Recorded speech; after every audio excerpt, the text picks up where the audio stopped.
Good evening, ladies and gentlemen. You're very welcome tonight on behalf of Westmeath Heritage Week to present Columb Barracks and Me. By myself, families don't know me, Noel O'Callaghan. I was retired Sergeant Major from 4th Field Artillery Regiment in Columb Barracks in Mullingar. I have the sad title of being the last one, but there were many great ones before me. So we're dealing with tonight is the oral history of serving and retired members of all ranks of the Defence Forces. It's for two groups. The first one is Westmeath Library's Oral History Project, and they're stored here in the library. And the other one is the Defence Forces Military Archives Oral History Project, based in Columb Barracks in Dublin. Portobello Barracks was constructed at the beginning of the 19th century. It was taken over by the Irish troops in 22 and the headquarters under the leadership of Michael Collins. It was renamed after Columb, Chief of Staff of the Irish Republican Army during the War of Independence and Minister for Defence in the First Dáil. He was killed very early in the early days of the Civil War on the 7th of July 1922. Columb Barracks is where our military archives is based. There's a monument up there to Columb in the barracks, and the words of the epitaph from Michael Collins was, "When many of us are forgotten, Columb will be remembered." It was a very worthy epitaph to give him, and for the time that was in it, it was fine. But actually that's not the case, and doesn't have to be the case anymore. The Military Archives mission statement is to acquire, preserve and make available the documentary heritage of our Defence Forces and the Department of Defence. Their mission statement is very, very similar to the one here in Westmeath Libraries. The whole objective is to record and store. Our barracks that we all served in, Columb Barracks, Mullingar, it was much more than the walls and buildings of the barracks. It was very much a community barracks, very community based and open to the community. That openness didn't happen by accident. It was created by officer commandings and sergeant majors like Colonel Regimental here tonight and Sergeant Major Kevin Pendergast, and every other soldier that served in there. There are generations of families in Mullingar that would have served or directly or indirectly to the units based in Columb Barracks. But Columb Barracks was much more than the barracks itself. The regiment and the 4th Field S&T and the 9th Field Regiment reserves were much more than the flash on their arm, much more than the rank. They were about the people. And that included the civilian workers of the BFW and the UREST, who served alongside of us, to release soldiers to do what they were meant to do. Our barracks was a community barracks in every sense of the word. During COVID, 2 years of COVID, there were two things happened that got me involved in this project.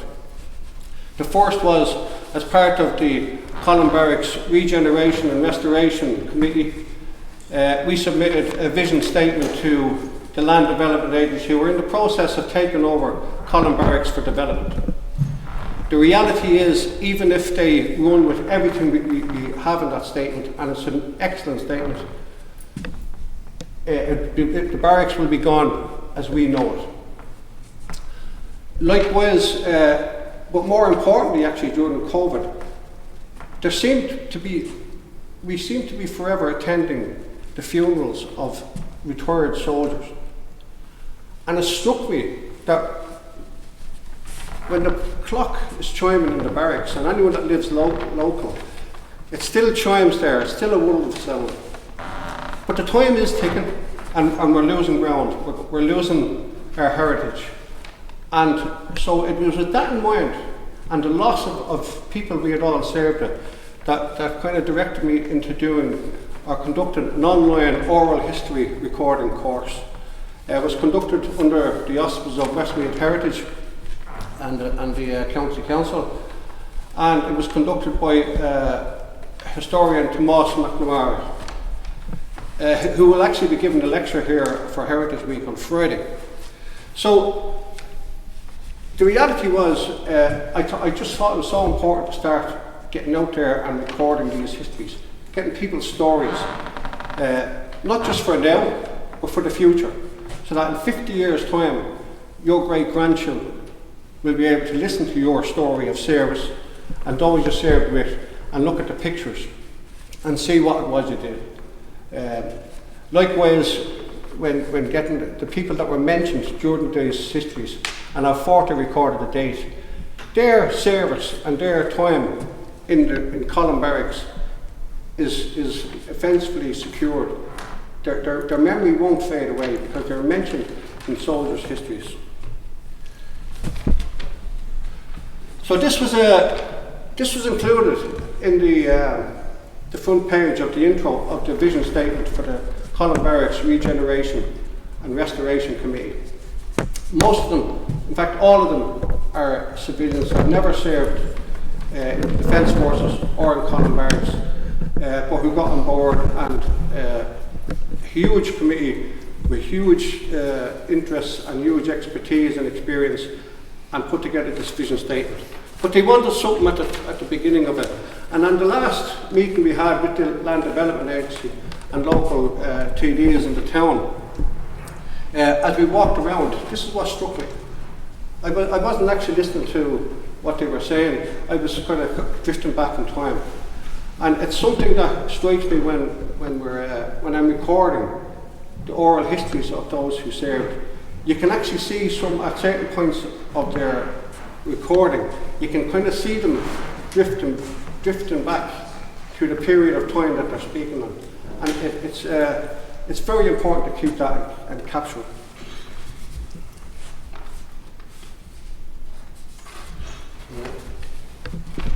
So, Columb Barracks and Me, past and present. This is a 9-minute clip.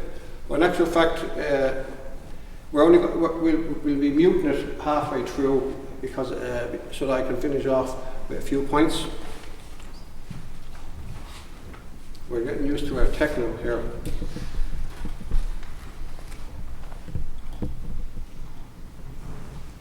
No. Yeah. No. No.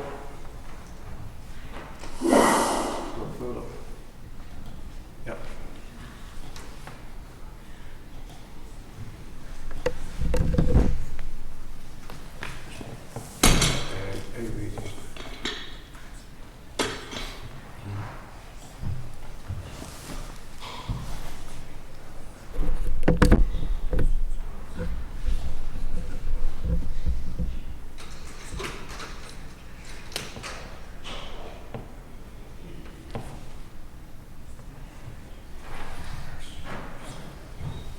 My laptop is like myself.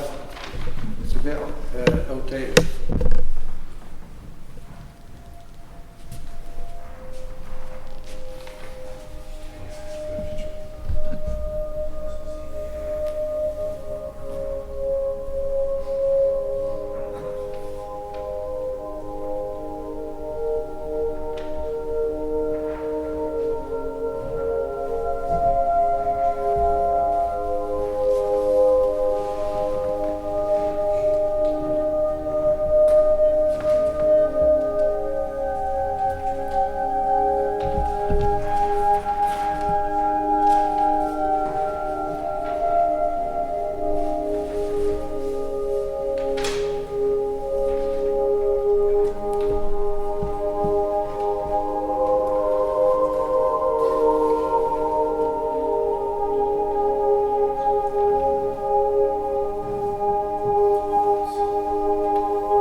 So how does these interviews come about? They start very easy.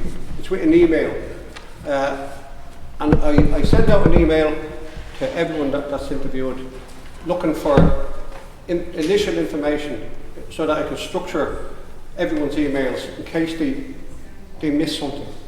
So I find that when our interviewees are speaking, they might go down another road, they mention someone's name or an event at home or overseas, and they go down that road and they might miss out an important event, but because I have it recorded, I can bring them back to it. It's interesting that, like I said, at times you can see people going back, nearly reliving it, some of the experiences. Some have got emotional at certain points, particularly where we have lost comrades or family along the way, and you know, it just adds to how important these interviews are. Everyone's interview is important, regardless of their rank, their service, how many trips they did or didn't do overseas. The first thing I remind them is that most people think they have nothing to say, yet the smallest recording I've done to date is 1.5 hours, and they go up to 4 hours, depending on what people want to say. And I have to keep reminding people that it's their interview, it's their history, so they control it. All I do is facilitate it. Amazingly enough, particularly as an ex-sergeant major, I speak very little of it. I just introduce it. And we've had various, depending on the rank and the experiences, we've had totally different stories, but very similar in other ways. We've had a soldier that served, his father served in the war, was invalided now having been wounded, and was given land to live on. That soldier, that retired soldier, is living in the home and on that land today still. And as I recorded him, he was still there. So these are the pieces of history that we're trying to capture. In a moment, the first thing I tend to look for is actually photographs, because photographs evoke memories, and they might evoke an experience that you want to record or a comrade that you want to mention. I also have to remind them that it's not just for themselves or for us, it's mainly for your children, grandchildren, and great-grandchildren down the line. I look for their date of birth, where they were born, and their present home address. I look for their army number, obviously, and when they joined up and discharged, what rank they were in discharge. The photographs, I believe, are crucial. Look, you know, to listen to your great or your grandfather's or your great grandfather's voice talking about the family and where they started off, and looking at pictures to complement it. You can only imagine the emotions that will run in the future. And the photographs can be one, or they can be 101. I'll take any amount of photographs once you give them, because I like to say it's your history. And then at some stage, I asked them to just mention courses they did, overseas experiences, and what years. And the reason why I look for the years is that I can structure it. So, for instance, one of my last two speakers missed the birth of his son because he was in Portlaoise prison. Another man was to get married and ended up overseas. So we were able to join up the years and keep them in chronological order so that nothing was missed. Obviously, promotion, security, Portlaoise prison, the cash escorts we used to do, the explosive escorts, the guards down in the post office during the bank strikes. Stuff that's most of our soldiers today actually don't remember. So this is the stuff we capture. And then my last point in the email is the moments of importance that you, the interviewee, see was important to you. And they're important because that's the whole purpose of recording this, that you keep those moments alive. And the first thing I do on the day, literally, is I take a photograph of whoever I'm interviewing, the front of the backdrops for prosperity. So I'm just going to give you a short snippet of two oral histories I did, 2 of the 40. I just took out 3-minute sections, and it's just to give you an insight into the way it goes, because the first thing the soldier asks when I ask for an interview is it videoed? Because he doesn't want to be getting dressed up, or can he relax? So they literally sit on the couch in my house, talking, reliving their experiences. This first clip here was a soldier that came from Leitrim, age 16, and joined up. He ended up in the Congo, literally firing heavy artillery 120 mortars in action in the Congo at 16. We landed in Leopoldville. That would be the capital city in the Congo. And it was very, very hot. Somebody said it was 4 degrees from the equator, so you can imagine us landing in October and the heat. But we stayed there for 2 or 3 days, and in Leopoldville at that stage, there was another cavalry group out ahead of us from Ireland, and we met up with them. We had fellas like Spike McCormack, Larry McKevitt, Porky Flynn. They were there before us, and they told us that there was a canteen there, and it was evening time, it was getting dark, and we were just ushered into this huge big shed of some description. I can't really remember it, but things that stick out, it was full of spring beds, but no mattresses, and I think we got 2 sheets. So the beds were there. This is the funniest thing ever. A bed, a spring bed, no mattress, and 2 sheets. No, we probably slept in them anyway. And somebody said there was a canteen not that far away. So we inquired where the canteen was. Oh, you just go down there, you pass the Canadians on your left and your something on your right. And we found this canteen. The canteen was it's a concrete hut kind of thing. And there was a hatch, and there was a fella serving, and no seating, everybody was sitting on the floor. And I remember Spike McCormack and Larry McKevitt, they were sitting down together, and they were sitting in pyjamas. It was that hot, and these were tropical pyjamas that we were issued before we went to the Congo.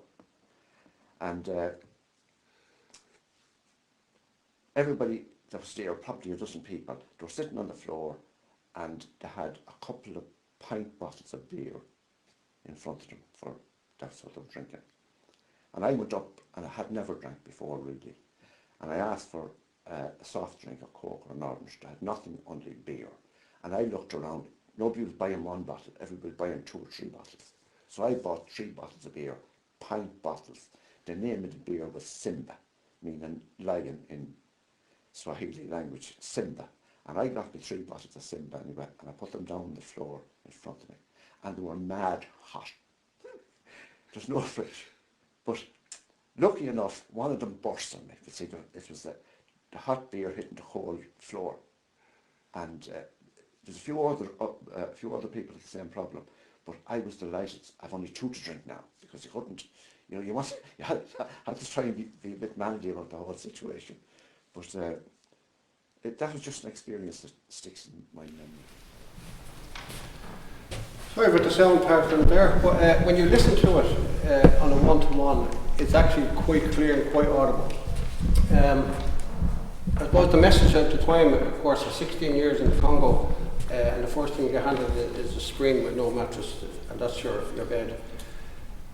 Sergeant Major Kevin Prendergast, his wife Evelyn and family served our Defence Forces from 1962 to 2005. The next clip is another Congo.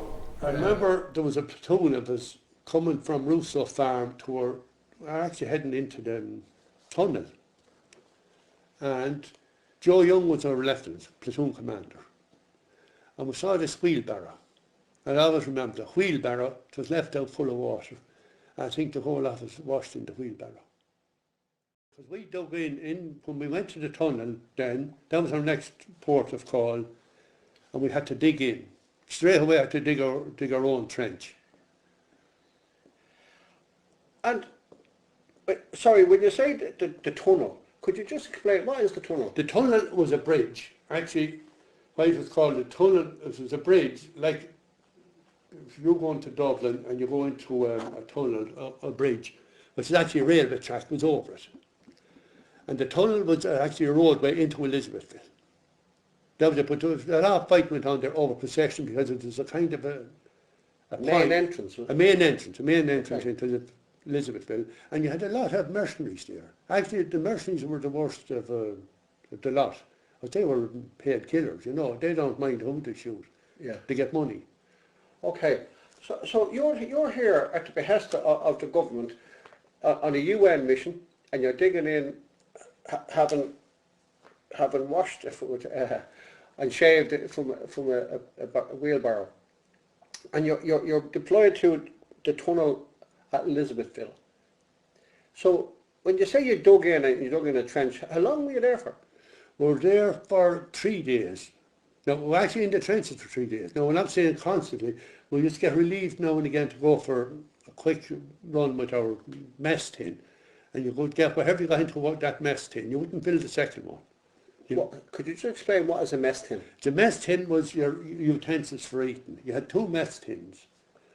One fitted into the other. 2 aluminium mess tins with aluminium with fold-out handles. Okay. And you could get your dinner in one, and if you're lucky, if there was dessert, getting the other one. But we all settled for what we got first. Could be a bit of stew. Yeah, okay. And you eat that as quick as you could, and you went back to the trench. And how would you clean your mess tin? These are aluminium mess tins. And luckily you get water. Now, I'm not saying it wouldn't be tap water. Okay. Water could be over a barrel. There was actually a hospital there where we were. And the hospital was after being evacuated. So the officers had nice billets in the hospital while we were out in the trench. And tell me, Christy, you were in this situation here. You're issued with your rifle and ammunition at this stage. Yes. What was your weapon? The weapon was an FN. And how many rounds of ammunition had you? Would have had 2 magazines. What did the magazine hold? Well, that's how we had two magazines. 2 magazines with 20 rounds each. 20 rounds. Yes. And had you a battle vest or webbing or a body armour? No, it's not such thing. I've never heard of. It's only later years I heard of the flak jacket and that. That soldier cycled from Offaly into Athlone to join the army, age 16, and like the previous interviewee, ended up fighting in Congo in the Battle of the Tunnel. What's interesting about both of those and every other interview, way up to the current modern ones, and there are people here that would have served in Liberia, Chad, Lebanon, Kosovo. Water was always an issue. They had to wash and shave out of a wheelbarrow.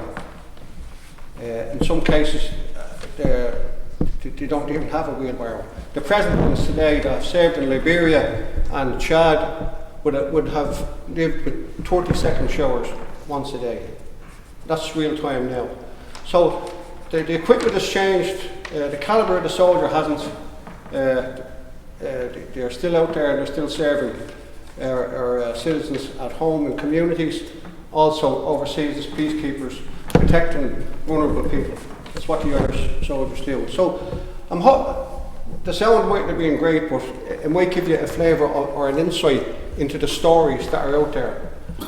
And like I say, the stories going back to the 60s are very much in line with the stories that were recently relived by recent retired soldiers.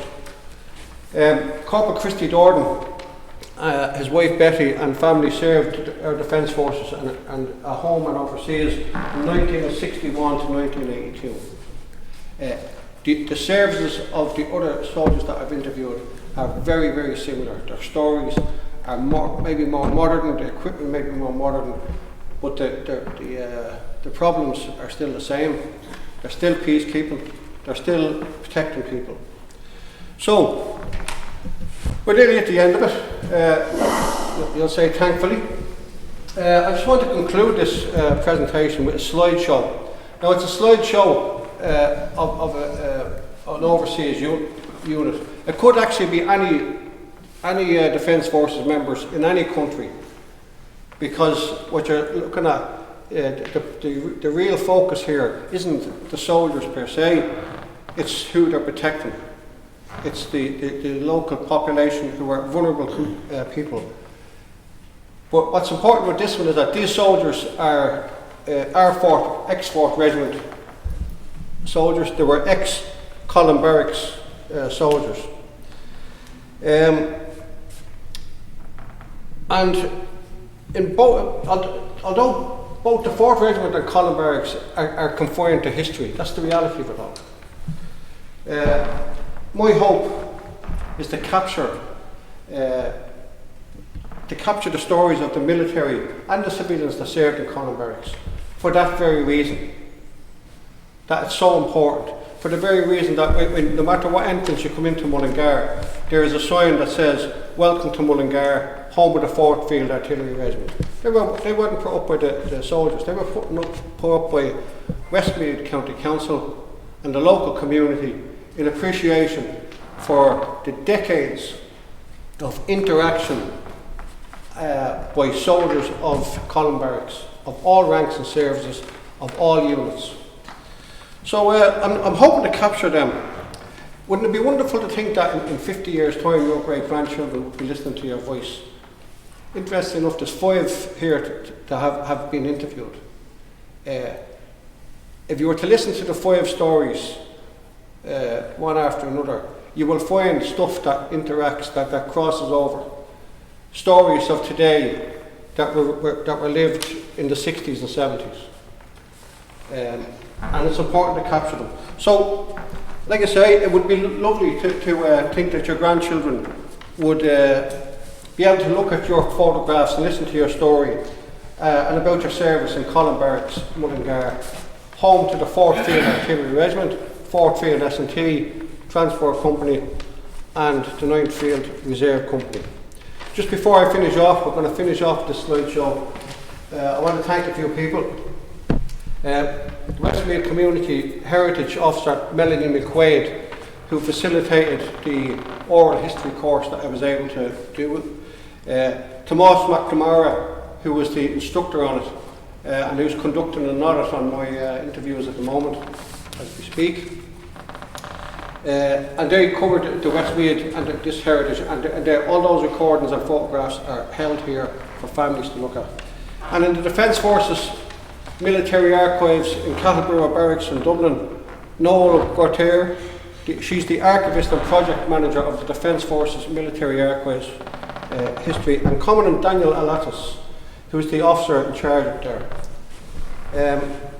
I'd also like to thank my daughter Rebecca and my granddaughter Alicia, who I wouldn't have got through this only for them, and my nephew up in Dublin, Column, who helped me put the slideshow together.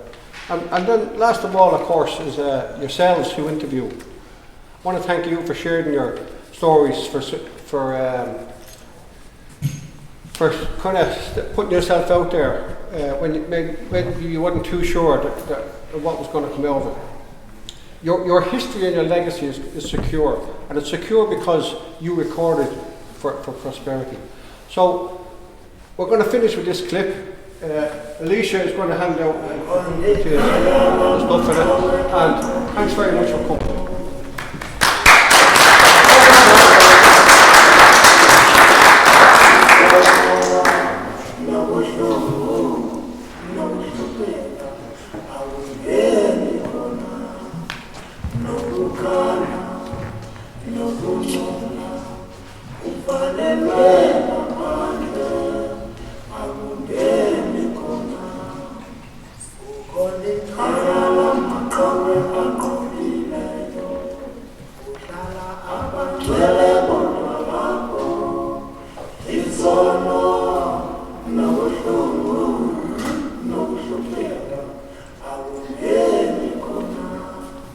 Nokukana, nokungcola, uvalelwe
There is a